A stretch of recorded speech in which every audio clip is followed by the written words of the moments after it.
A subscriber recently asked me how to draw manga panels and action scenes that actually feel alive. Most beginner manga pages look incredibly flat, like the characters are just frozen statues posing inside boring boxes. Today, I am going to break down the exact formula professional mangakas use to create explosive layouts and dynamic fight scenes. We are going to cover everything from box flow to perspective tricks that make our art punch right through the page. Grab your pens and let's get into it.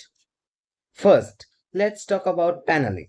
In manga, panels aren't just borders, they control time and reading speed. Rule number one, the reading flow.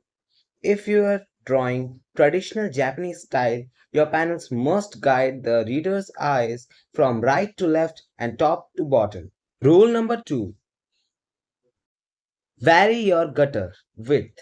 The space between your panels is called the gutter. Keep your vertical gutters narrow, but make your horizontal gutters wider. This instantly tells the reader's brain exactly which box to read next without getting confused. Rule number three, match the shape to the emotion. Square boxes are for calm moments, dialogue, or world building. But the second the action starts, tilt those lines. Diagonal panels create instant chaos and speed. Look at how changing this straight line into a diagonal edge immediately makes the page feel unstable and exciting. Now for the fun part, the action scenes itself. Let's sketch a mid-air sword slash. To make a punch or a weapon strike feel powerful, you need to use foreshortening and wrap perspective. Now here is a manga panel from my manga called Sigil Masters. Now I have drawn my character whose name is Tarun is using his sword to cut down a forest at once, and to make it I first show him as holding his sword, and suddenly in the next panel I show the trees falling, and this makes the viewer's own mind calculate the action as fast. This makes the action fast. If you see any pro mangaka, they will always use this pro tip. Another thing, which is break the borders. Don't keep your character trapped inside the box. Let the tip of the sword or the character's hair burst out over the panel border. This simple trick the brain into thinking the action is too explosive to be contained by the page. Inking is where the energy truly multiplies. When you ink an action scene, your line shouldn't be uniform.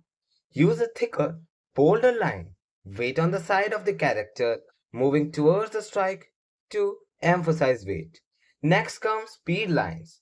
Do not skip these. Take a ruler, find your focal point, which is where the sword is hitting, and pull sharp, tapered lines outward, leaving a blank white impact burst right around the point of contact creates high contrast, making the hit feel genuinely violent and powerful. Finally, we add depth. Manga relies heavily on deep blacks and screen tones. By heavily shading the background of the panel and keeping our main character bright and highlighted, the character jumps forward. You can almost hear the sound effect echoing off the page. And there you have it, a fully dynamic manga action panel built from scratch. A huge shout out to my subscriber or viewer who commented me to make a video on this. If this tutorial helped you understand layouts a little bit better, hit that like button so YouTube knows to show it to more artists. Let me know what character or style we should break down next week. Keep drawing and I'll see you in the next one. Wait. There is a big question to you guys. I want to make my manga into anime style web episodes of 3 to 4 minutes and in 12 episodes. Should I make it or not? Please comment down below. If There comes two comments, only two comments. I would surely make an anime version of my manga and upload this in this channel only.